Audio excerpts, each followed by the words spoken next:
Welcome friends, welcome to Bankers Plus Academy. The Reserve Bank of India has released new norms for priority sector lending on 4th September 2020. As per the revised norms, some major changes have been brought in the existing guidelines.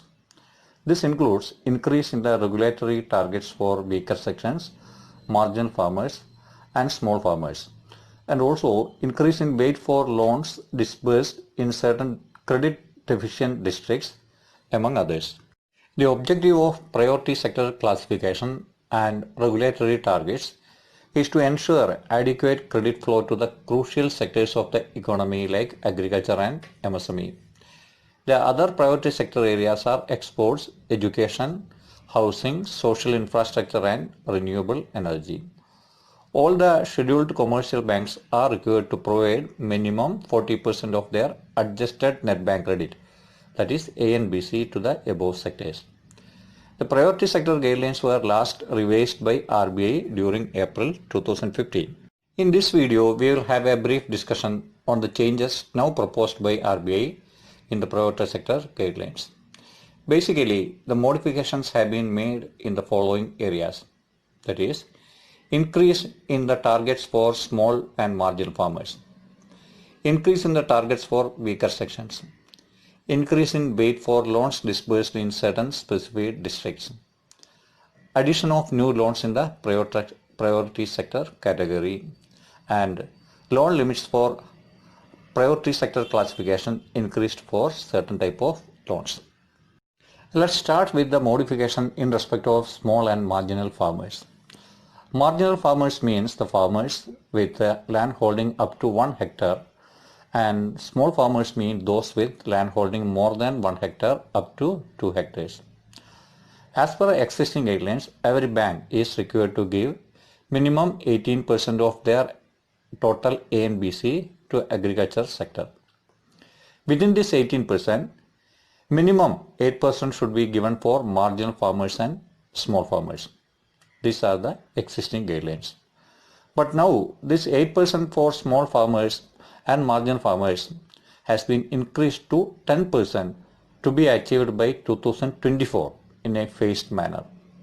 Accordingly, the target for small farmers and marginal farmers will remain at 8% for the financial year 2020-21. But for financial year 21-22, it will be 9%. Then for financial year 22-23, it will be 9.5. And finally, for financial year 23-24, it will be 10%. This means that all banks have to achieve minimum 10% of their adjusted net bank credit to small and marginal farmers from financial year 2024 onwards. Now, weaker sections. Weaker sections consist of small and marginal farmers, scheduled castes, scheduled tribes, persons with disabilities, etc. As per existing guidelines, banks are required to give minimum 10% of their adjusted net bank credit to weaker sections every year. Now this target has been increased to 12% to be achieved by financial year 2024 in a phased manner. Accordingly, the target for weaker sections will be 10% for financial year 2020-21. But it will be increased to 11% for financial year 21-22, then 11.5 for financial year 22-23, and finally 12% for 2023-24. This means that every bank will be required to achieve minimum 10% of their ANBC to weaker sections from financial year 23-24 onwards. The next modification is in the weight for loans granted in certain specific districts or regions. RBI has observed regional disparity in the flow of priority sector credit. RBI has identified 184 districts in the country where the per capita priority sector lending is less than rupees 6,000. Similarly, RBI has also identified 205 districts in the country where the per capita priority sector lending is greater than rupees 25,000. Therefore, to address the regional disparities in the flow of priority sector credit, RBI has proposed to assign a higher weight, that is 125%, to the incremental priority sector credit in the districts where the credit flow is comparatively low. Similarly, a lower weight, that is 90%, would be assigned for incremental priority sector credit in the 205 identified districts where the credit flow is comparatively higher. This means that if a bank gives rupees 100 incremental priority sector credit in the low credit districts, it will be considered as rupees 125, whereas if the same amount is given in the high credit districts, it will be considered as rupees 90 only. RBI expects this will encourage the banks to lend more in districts which are identified as credit deficient. Now, fresh categories of loans eligible for finance under priority sector. The RBI has brought loans to farmers for installation of solar power plants, for solarization of grid-connected agriculture pumps, and loans for setting up compressed biogas plants eligible for finance under priority sector. Similarly, in a push to the startup sector, RBI has classified bank loans up to rupees 50 crores to startups engaged in activities other than agriculture or MSME as priority sector loans.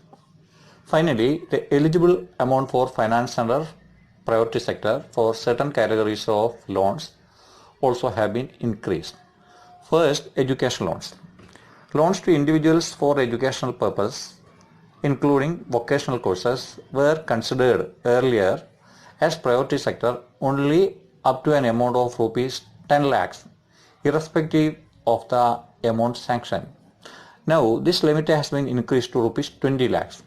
Therefore, education loans up to rupees 20 lakhs will be now classified under priority sector category. Then, bank loans up to rupees 30 crores to borrowers for purpose like solar based and biomass based power generators, windmills, microhydel plants and non-conventional energy based public utilities such as street lighting and remote village electrification will be eligible for priority sector classification. Earlier, this limit was up to rupees 15 crores only. Now it has been increased to rupees 30 crores. For individual households, the loan limit will be rupees 10 lakh per borrower. The revised guidelines have been issued by RBI to align with the emerging national priorities and bring sharper focus on inclusive development. And the central bank expects these steps will enable better credit penetration to credit deficient areas, increase lending to small and marginal farmers and weaker sections, and also boost credit to renewable energy sector. Hope you found this video on the modifications in priority sector guidelines useful. To watch more similar videos, please like and share and also subscribe to our channel, Bankers Plus Academy. Thank you.